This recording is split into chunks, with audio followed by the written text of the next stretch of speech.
Édition un bruit spéciale strident pour événement justement pour une préciser de se explosion dans le confiner si on se labo après situe à dans Lyon, la 3 zone et de ne blessés surtout graves.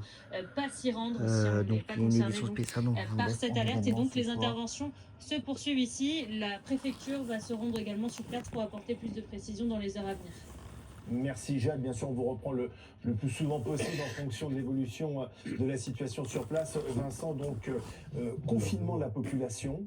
Et puis ce qu'on apprend également, c'est que le produit n'est pas toxique, mais par mesure de précaution, on interrompt le transport ferroviaire et le transport maritime. Oui, sur le Rhône. et l'autoroute A7 et l'autoroute 450 qui ont été coupées à la circulation, puisque je l'ai dit, ce sont des usines qui bordent l'autoroute pour éviter justement tout suraccident supplémentaire. Mesure de confinement, même si on l'a dit, pas de risque de toxicité dans l'air. Le plan Orsec pour l'organisation des secours a été déclenché. Pourquoi? Parce qu'on est ici sur une usine Céveso, vous le disiez tout à l'heure, une usine qui soit manipule, traite ou stocke des produits qui peuvent être considérés comme dangereux. Là, on est sur la production de silicone.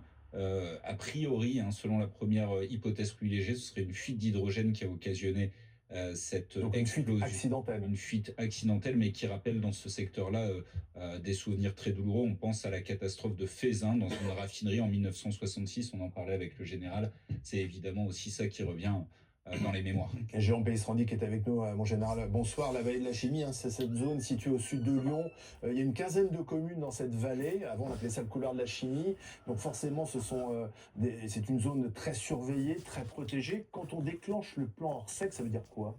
En fait, ça veut dire que c'est la préfecture qui va prendre la main. Alors d'abord, comme le disait Vincent, cette zone-là, c'est une zone classée Céveso, donc ça veut dire avec des normes de sécurité très élevées. Il y a des pompiers professionnels qui travaillent au profit des entreprises. Mais là, compte tenu de l'ampleur de ce qui s'est passé, en déclenchant le plan sec, la préfecture prend la main sur tout le dispositif de secours, c'est-à-dire aussi bien le service départemental d'incendie et de secours, c'est-à-dire les pompiers, mais également la police, la gendarmerie, les polices municipales, les hôpitaux, pour pouvoir en quelque sorte gérer cette crise. C'est quelque chose qui est extrêmement important, parce qu'il faut coordonner. Vincent le disait, l'autoroute est fermée, donc on peut imaginer les fils de camions qui sont bloqués, la voie ferrée, c'est l'axe Paris-Lyon-Marseille, donc c'est un axe vital. Donc tout ça nécessite une coordination, et elle se fait donc au niveau de la préfecture. Dis-moi Et ce je que vous en trouve que pensez la dans les préfète est commentaires. une experte de ces questions-là. Et d'ailleurs, elle donnera un point presse, elle fera un point presse vers 18h, qu'on suivra bien sûr sur BFM TV. Ça veut dire que ces plans d'intervention, d'évacuation sont étudiés, sont préparés tout au long de l'année? Oui, c'est la responsabilité, notamment justement de la préfecture, de coordonner ces plans. Vincent l'évoquait, oui, c'est la catastrophe de 1966 où la raffinerie de Feyzin, exactement là, à cet endroit, a brûlé, avait fait 18 morts, dont... Ce qui voulait dire qu'il n'était pas tout à fait naïf, puisqu'il y avait eu des ingérences. L'impact à long terme, peut-être un mot, Rachel et Sarah, sur... répéter dans des exercices pour bien vérifier que tout cela fonctionne, c'est extrêmement important. En plus, c'est un élément important, on est le 22 décembre, c'est-à-dire qu'il fait nuit très tôt, donc par exemple pour les équipes de pompiers, compliqué, donc voilà. Alors, nous allons tout de suite retourner sur place. Nous sommes avec le maire de Saint-Fond dans le Rhône, c'est la commune qui a été touchée par cette explosion. Bonsoir monsieur le maire, quelles sont vos informations? Bonsoir, oui, mes informations. Est-ce que vous m'entendez? Très bien, allez-y. Mes informations, c'est que nous sommes en plan d'urgence depuis 2 heures maintenant, que tout a été sécurisé, c'est ce que vous disiez sur votre antenne à l'instant. Les voies fluviales, ferroviaires, routières ont été bloquées pour éviter que les personnes viennent dans la zone de risque. Les informations que j'ai, c'est que tout d'abord, on doit déplorer 4 blessés, plus ou moins gravement, et un disparu. Et il faut déjà qu'on ait une pensée envers eux et leurs familles, en espérant que les résultats soient de nature à rassurer tout le monde. Monsieur Duchesne, je vous interromps un instant parce que vous nous donnez un bilan que nous n'avions pas. Vous dites qu'il y a 3 blessés plus une personne disparue. Sur les informations que nous avons depuis le début, c'est que nous avons déploré 4 blessés qui sont partis aux urgences et une personne disparue qui, pour l'instant, on ne sait pas pourquoi elle n'a pas répondu présents au moment où il fallait confiner tout le personnel de l'entreprise. Ce sont des salariés d'Elkem Silicon. Tout à fait. Comment vous intervenez? Oui, Quel est votre rôle dans ce dispositif, par exemple, par rapport à la population? La population de votre ville est confinée? Alors, mon rôle, c'est de gérer le poste de commandement. Nous avons sur Saint-Fond un poste de commandement pour justement ces situations de crise. Donc, je rassemble ici la police, les pompiers, les médecins quand cela est nécessaire et le sous-préfet. La préfecture est présente ici pour commander et donner les instructions. Les instructions, c'est ce que je vous disais tout à l'heure, sécuriser les accès pour éviter que les gens viennent dans les zones de risque. C'est de confiner la population, de prévenir au plus tôt la population concernée.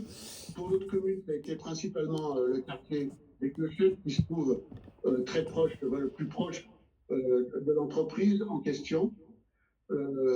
Et c'est de suivre l'évolution de la crise. Pour l'instant, l'incendie est éteint. Les analyses de toxicité de l'air ont été faites. Pour l'instant, elles sont rassurantes. Il n'y a pas de risque pour la population. Pardon? Il n'y a pas de risque pour la population. Il n'y a pas de risque pour la population puisqu'elle a été confinée, que ce soit les enfants, que ce soit la population proche de l'entreprise ou que ce soit les agents de la ville. La demande a été faite très rapidement de rester confinés. Et les résultats actuels et derniers que nous attendons, c'est la levée de doute sur d'éventuelles fuites de gaz qui seraient encore possibles et qui pour l'instant n'ont pas été détectées.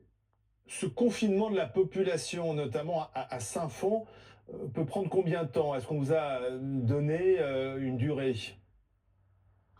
Écoutez, nous avons été informés aux alentours des 15 heures de l'incendie sur l'entreprise. L'élargissement au-delà de l'entreprise de la crise a eu lieu entre 15h30 et 16h, je n'ai plus l'horaire exact, mais au bout de 45 minutes, toutes les informations étaient passées auprès de nos établissements et auprès des habitants. C'est-à-dire que, par exemple, ceux qui sont partis travailler ce matin et qui veulent rentrer là en fin de journée ne peuvent pas le faire. Non, tout à fait. Les axes pour rentrer sur la commune de Saint-Fond, en particulier dans cette zone qui est au sud de la ville, sont bloqués. Donc les gens ne peuvent pas rentrer chez eux. C'est une mesure de sécurité. Mon travail, c'est de mettre les gens en sécurité dans des cas comme celui-là. Mais comment vous les informez? Vous avez les numéros de portable? Vous envoyez des SMS? Nous faisons des exercices au moins une fois par an, des simulations. On se retrouve d'ailleurs ici dans ce poste de commandement. On imagine des scénarios et on s'entraîne à répondre et à communiquer. Nous avons tous les numéros. J'ai mes services qui sont présents, mes directeurs de service, et la communication passe très rapidement. Donc tout le monde est censé avoir été prévenu, c'est ça? Tout le monde a été prévenu et d'ailleurs très rapidement la population de Saint-Fond s'est d'ailleurs inquiétée à la fois des messages, à la fois des sirènes qui ont retenti. Quelques-uns ont d'ailleurs été effrayés. Donc non seulement ils sont informés, mais derrière il faut rassurer. Quand on vit dans cette vallée de la chimie au sud de Lyon, on est préparé, on est informé, on sait que ça peut arriver? Bien sûr qu'on sait que ça peut arriver, il faut qu'on vive en ayant conscience des dangers. Dans cette vallée de la chimie, nous les connaissons, les dangers. Ils peuvent arriver de n'importe quelle entreprise, de n'importe quel camion, de n'importe quel wagon qui se renverserait. Je vous le dis, nous faisons des exercices très régulièrement. Et aujourd'hui, même si nous déplorons cet accident et si nous déplorons des blessés, aujourd'hui, nous avons montré que nous étions prêts pour rassurer la population et la mettre en sécurité. Merci Monsieur Duchesne, merci Monsieur le maire d'avoir été avec nous quelques minutes pour nous expliquer comment vous êtes intervenu, vous, pour confiner cette population. en donnant des précisions. À ce stade, donc l'incendie a été maîtrisé, le dégageant de fumée a cessé dans cette entreprise Elkem. Ça, c'est une bonne nouvelle, Vincent Ventighem, c'est-à-dire que pour l'instant, on maîtrise la situation et a priori, ces fumées ne sont pas toxiques pour ceux qui habitent aux alentours. Effectivement, la préfecture nous avait indiqué qu'il n'y avait pas de risque de toxicité dans l'air et c'est ce que le maire de Saint-Fond vient de confirmer. Les premières analyses sont plutôt rassurantes. En revanche, sur le bilan, il est encore évolutif et provisoire. La préfecture qui doit communiquer dans les prochaines minutes sur cette explosion avait indiqué dans un premier temps un bilan de 4 personnes blessées, dont 3 grièvement. Le maire de Saint-Fond indique qu'une personne aussi est portée disparue, ce dont nous n'avons pas confirmation à ce stade. Il s'agirait d'un employé qui, pour l'instant, n'a pas répondu aux appels quand l'explosion s'est produite vers 14h45. Le feu a été maîtrisé vers 16h54. Un peu avant 17h. Et puis, pour l'instant, on l'a dit, les routes sont fermées, le trafic fluvial est interrompu, le trafic ferroviaire sur cette grande axe Paris-Lyon-Marseille est également interrompu, le temps que la situation soit gérée par la préfecture avec ce plan Orsec donc, qui a été déclenché. Ce plan Orsec, Jérôme Pellistrandi, il peut rester en place pendant combien de temps ? En fait, c'est en fonction de la gravité de la situation. S'il y a par exemple, comme on le dit, s'il y a des blessés, s'il y a un risque de toxicité, il peut être levé assez rapidement si tout est maîtrisé. La seule chose, c'est qu'il faut effectivement gérer les flux. En particulier, ça, c'est un véritable, une véritable problématique, puisque c'est vraiment entre l'autoroute, voilà. Et donc, il y a beaucoup de trafic, énormément. Surtout là en fin de journée, les gens qui rentrent du boulot. Voilà. Et donc ça, c'est un élément qui est extrêmement important. En tout état de cause, la levée du plan Orsec se fera quand il n'y aura plus aucun doute sur une éventuelle dangerosité. Donc ça peut se faire peut-être en fin de soirée, comme ça peut se faire demain, en fonction de l'évaluation. D'abord, affiner le bilan, savoir notamment ce disparu. Est-ce que c'est un employé qui n'a pas, quelque sorte, qui n'a pas badgé? Pour l'instant, la cause n'a pas été donnée. Le préfet délégué va prendre la parole dans quelques minutes. On en saura plus sans doute. Exactement. Donc c'est vraiment et c'est le préfet, la préfète qui décidera de la levée du plan Orsec. Et pour décider cette levée du plan Orsec aussi, il faut l'intervention des secours sur place sur la zone de l'explosion pour voir s'il n'y a pas de fuite en cours ou de risque de surexplosion. Et on le disait tout à l'heure, sur ce type de site classé Seveso, dans ces usines, il y a des effectifs de pompiers qui travaillent à demeure tous les jours pour sécuriser les lieux. Mais sachant que le plan Orsec est déclenché, cette explosion est survenue, il y a des pompiers spécialisés qui vont arriver, ce qu'on appelle avec les combinaisons NRBC, pour éviter d'être intoxiqués par d'éventuelles fumées, d'éventuelles émanations toxiques. Il faut leur laisser le temps de pouvoir intervenir sur le site pour s'assurer qu'il n'y a plus de danger. Vous parliez d'un accident qui avait eu lieu dans cette zone. On se souvient de ce qui s'est passé aussi à Toulouse avec cette explosion très importante de AZF de Toulouse qui avait traumatisé la région, fait de nombreuses victimes. Il y a Lubrizol. Et Lubrizol, voilà. AZF avait été effectivement une explosion extrêmement spectaculaire avec de très nombreuses victimes civiles. C'était 30 morts, dont 21 employés du site, plus de 2500 blessés graves et 8000 blessés légers, puis énormément de dégâts matériels également. En septembre 2001, voilà, donc ça avait été vraiment quelque chose qui avait été extrêmement traumatisant, bien sûr, pour Toulouse. Et puis, dans ce type d'incident, l'usine Lubrizol, qui est près de Rouen, où c'est une usine, là aussi, classée Seveso, où il y a eu des incendies et des émanations qui étaient importantes, des émanations noires. Et il faut souligner qu'à l'époque, il y avait eu quand même beaucoup de ratés de communication de la part des autorités. Et donc, c'est la raison pour laquelle, d'emblée, quand on est confronté à ce type d'incident, tout de suite, on déclenche le plan Orsec. Il vaut mieux faire un maximum, puis après, on descendra. Oui, parce que là, ça va loin. On a carrément interrompu le trafic ferroviaire, le trafic fluvial, puisqu'on est dans cette vallée du Rhône. Alors, le trafic fluvial, c'est... Bon, il faut bien comprendre qu'il y a des péniches qui ont un certain nombre de containers. Il peut y avoir des containers avec des produits chimiques. Il ne faut pas oublier aussi que c'est le principal axe ferroviaire en termes de fret ferroviaire. Donc, on a la gare de triage qui est juste à côté. Il y a énormément, justement, comme il y a plein d'usines chimiques, il y a plein de wagons qui transportent des produits qui peuvent être dangereux. Donc, c'est la raison pour laquelle on fiche tout, on coupe le courant, et puis on rétablira. Mais ça veut dire, effectivement, par exemple, que tous les trains express régionaux qui desservent, ils vont s'arrêter à Vienne. hein. Et puis les gens, il faut les gérer, ça c'est le rôle de la SNCF. Il faut bloquer les véhicules sur la selle. Donc ça, c'est vraiment un travail collectif et la coordination, c'est la préfète qui fait ça. Parce que dans ce genre d'incident, d'événement, il y a aussi le risque de projection. On parlait beaucoup de l'explosion de l'usine de la raffinerie de Feyzin en 1966. À l'époque, les vitres avaient explosé sur un rayon de 8 km. C'est vous dire, les toitures avaient été endommagées sur un rayon de 2 km. Donc dans ces cas-là, s'il y a un risque de surexplosion derrière, on envisage aussi, en tout cas il faut l'envisager du côté des secours, le risque de projection qui pourrait générer d'autres désagréments derrière. S'il y a un container contenant d'autres matières chimiques qui est touché, ça peut générer ce suraccident qu'on veut à tout prix éviter. Là, il s'agit d'une usine de production de matériaux à base de silicone, l'entreprise Elkem Silicone, et donc la déflagration serait due à de l'hydrogène, selon les premières constatations sur place. Bien sûr, une enquête approfondie va déterminer la cause. Est-ce qu'il s'agit d'une erreur humaine, d'un problème technique ? Oui, c'est très souvent la problématique dans ce type d'usine. Alors d'abord, il faut rappeler que ce sont des usines qui sont extrêmement contrôlées parce qu'elles sont classées Seveso. Alors, il faut peut-être rappeler ce que veut dire Seveso. En fait, parce que c'est une usine qui était... Alors pardon, Jérôme, je vous interromps, priorité au direct. Nous sommes de nouveau avec Jade Tirlinck, qui est à Saint-Fond et qui est avec le préfet délégué du département. Bonsoir, vous m'entendez, monsieur le préfet ? Alors c'est moi qui vous entends justement, je suis avec Alors allez-y. Monsieur le préfet, merci d'être avec nous.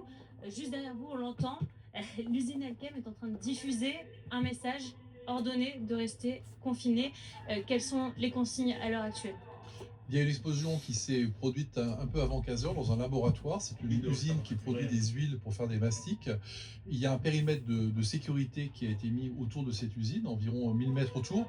On est sur une usine qui est un seuil Seveso haut, et donc on a déclenché ce qu'on appelle un plan hors sec, avec de mobilisation des secours, hein, plus d'une 35 engins de sapeurs-pompiers, plus de 100 pompiers engagés. Il y a eu 4 blessés, 3 graves, 2 très graves, et l'objectif est de faire en ce moment des mesures pour s'assurer qu'il n'y ait pas de toxicité. Donc c'est le cas, pour l'instant il n'y a pas de toxicité avérée, mais on prend toutes les précautions pour s'assurer qu'il n'y ait pas une nouvelle explosion. Et donc, tant que ce risque n'est pas levé, on a demandé à ce que les personnes qui sont dans cette usine et aussi dans les usines Seveso qui sont autour restent confinés. Ce confinement vaut également pour les enfants qui seraient dans des accueils collectifs, des crèches, sur les communes de Feyzin et de Saint-Fond. À l'heure actuelle, le risque de surexplosion n'est pas encore écarté. Il y a toujours des mesures de vérification qui sont en cours pour s'assurer qu'il n'y ait pas une nouvelle explosion. Nous prenons aussi des relevés pour la toxicité. Avec les experts de l'Adréal, tout montre que pour l'instant, il n'y a pas de risque de toxicité, mais on va continuer de faire ces mesures. Aujourd'hui, l'enjeu, c'est de s'assurer qu'il n'y ait pas une nouvelle explosion. Quelles sont les causes aujourd'hui identifiées concernant l'explosion ?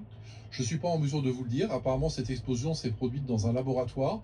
On ne sait pas exactement quelle est la cause. C'est de l'hydrogène qui aurait explosé, mais on ne sait pas pourquoi. Et nous allons bien sûr maintenant enquêter pour essayer de comprendre ce qui s'est passé. Combien de temps va durer le confinement ? J'ai envie de dire le temps nécessaire. Ça peut aller assez vite, d'une demi-heure. Ça sera peut-être plus long. Mais en tout état de cause, le confinement sera maintenu tant qu'on n'est pas certain qu'il n'y a pas un nouveau risque d'explosion. Donc, voilà, vous dites plus long, combien de temps ? Je ne suis pas en mesure de vous le dire. Je pense que voilà, peut-être d'ici une demi-heure, ça sera levé, mais c'est pas certain. Et s'il faut prendre 2 heures, on prendra 2 heures. Merci beaucoup, monsieur le préfet, qui était en direct pour nous donc sur BFM TV, avec ce bilan qui fait état donc de 4 blessés, dont 3 graves et 2 très graves.